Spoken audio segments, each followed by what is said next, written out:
샬롬, 이동춘 목사입니다. 오늘도 여러분의 삶이 주님의 평안으로 가득하시길 기원하며 하나님의 말씀을 나누겠습니다. 오늘 우리에게 주시는 말씀은 아모스 1장 1절과 2절 말씀입니다.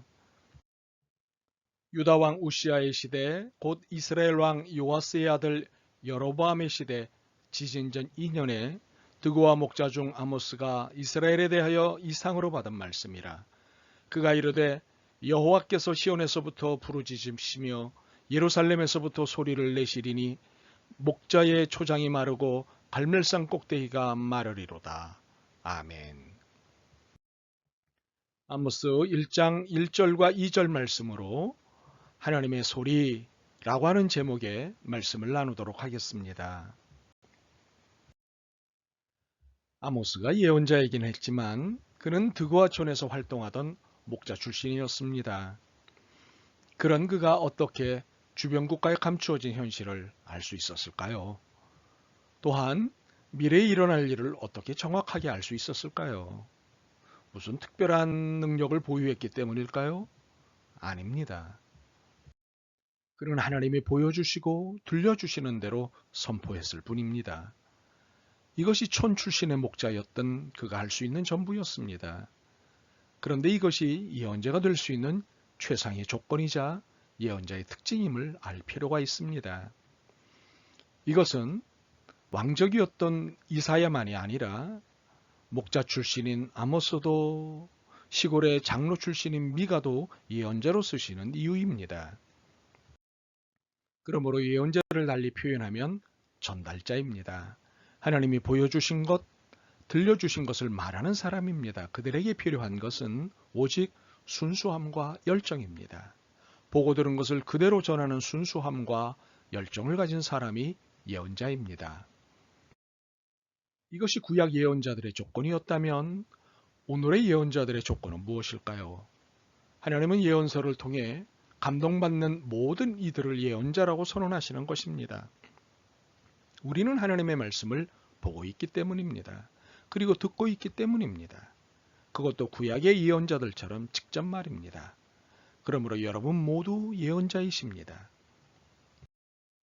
아모스가 예언자로 활동하던 시대를 성경은 이렇게 밝히고 있습니다.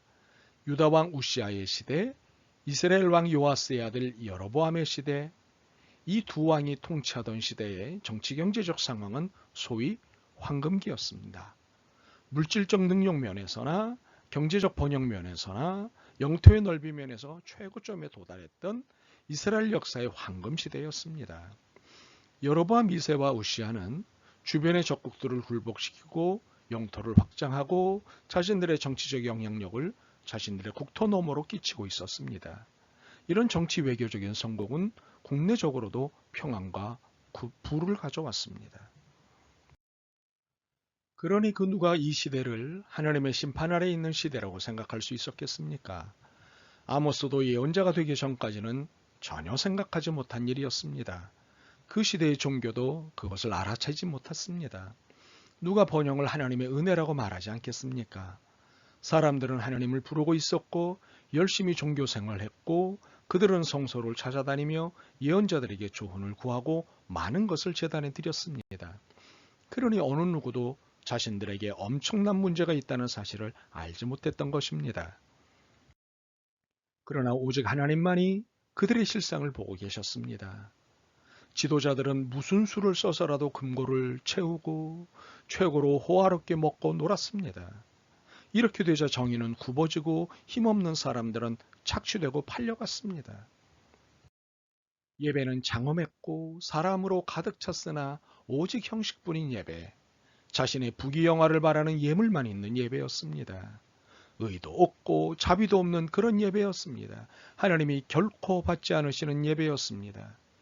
아모스 5장 21절과 22절입니다. 내가 너희 절기들을 미워하며 멸시하며 너희 성회들을 기뻐하지 아니하나니 너희가 내게 번제나 소제를 드릴지라도 내가 받지 아니할 것이요 너희의 살찐 희생의 화목제도 내가 돌아보지 아니하리라.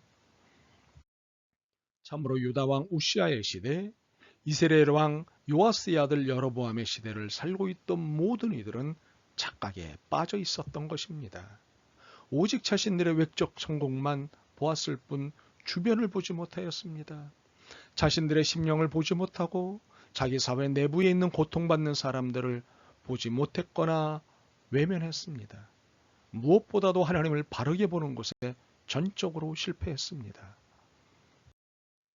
더욱이 그들은 평안했기에 주위의 애국과 시리아가 그들을 항상 노리고 있다는 사실을 방관했습니다. 그러나 하나님은 유다 왕 우시아의 시대, 이스라엘 왕 요아스의 아들 여로보암의 시대를 살고 있던 모든 이들의 착각을 부수기 위해 아시리아를 심판의 도구로 준비하고 계셨습니다. 하나님의 심판의 전조를 1장 2절에서 볼 수 있습니다. 저가 가로되 여호와께서 시온에서부터 부르짖으시며 예루살렘에서부터 음성을 발하시리니 목자의 초장이 애통하며 갈멜산 꼭대기가 마르리로다.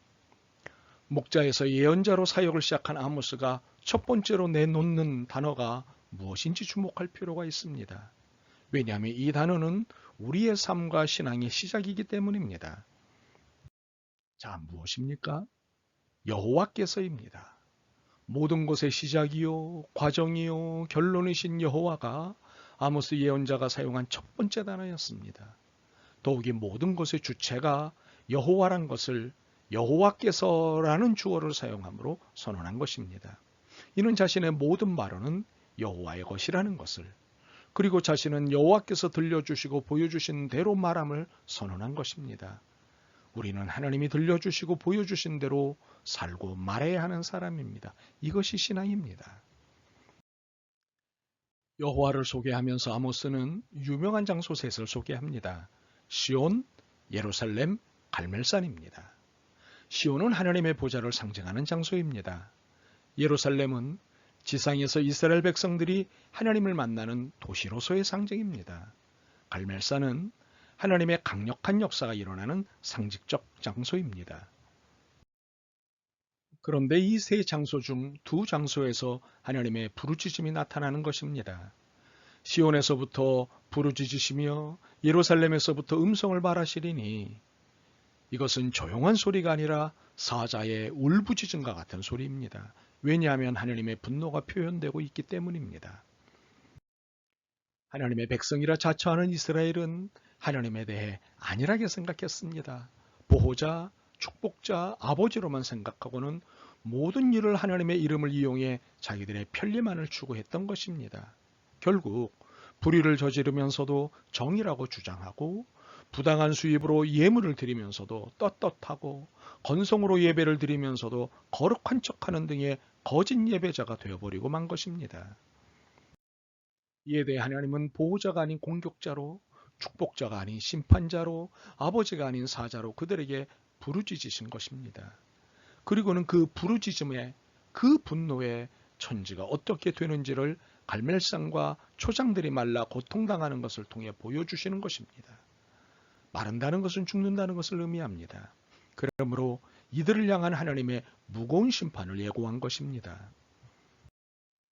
우리는 어떻습니까? 하나님을 보호자, 축복자, 아버지로만 생각하며 살고 있지는 않는지요? 아니, 어떤 경우에도 늘 그러시기만을 바라지는 않는지요? 죄송하지만 하나님은 공격자요 심판자이시기도 합니다. 신앙생활 초기에는 하나님을 보호자, 축복자, 아버지로 시작할 것입니다. 그러나 신앙이 깊어질수록 하나님은 공격자요 심판자라는 사실을 더불어 고백하고 신앙해야 합니다. 오히려 하나님이 공격자요 심판자라는 사실이 하나님의 사랑을 향해 더 깊이 나아갈 수 있게 하는 자극이 될 수 있다는 사실입니다. 정의를 바르게 이해해야 사랑을 바르게 할 수 있는 것처럼 말입니다. 그러므로 이제부터 보호자, 축복자, 아버지로서의 하나님 이해에서 보호자이자 공격자, 축복자이자 심판자, 아버지이자 사자로서의 하나님을 병행해서 이해하는 우리가 되길 소망합니다. 더욱이 하나님의 소리를 잘 구별해서 들을 수 있는 우리가 되길 소망합니다. 이것이 우리의 신앙 성숙과 하나님 나라의 속사를 경험하게 할 것입니다. 아멘.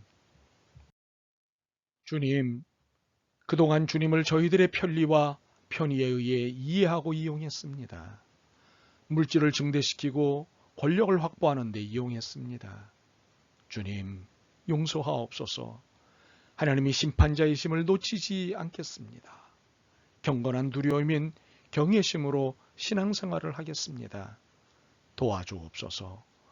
예수 그리스도의 이름으로 기도드립니다. 아멘. 오늘도 여러분의 믿음과 삶을 응원합니다. 사랑합니다.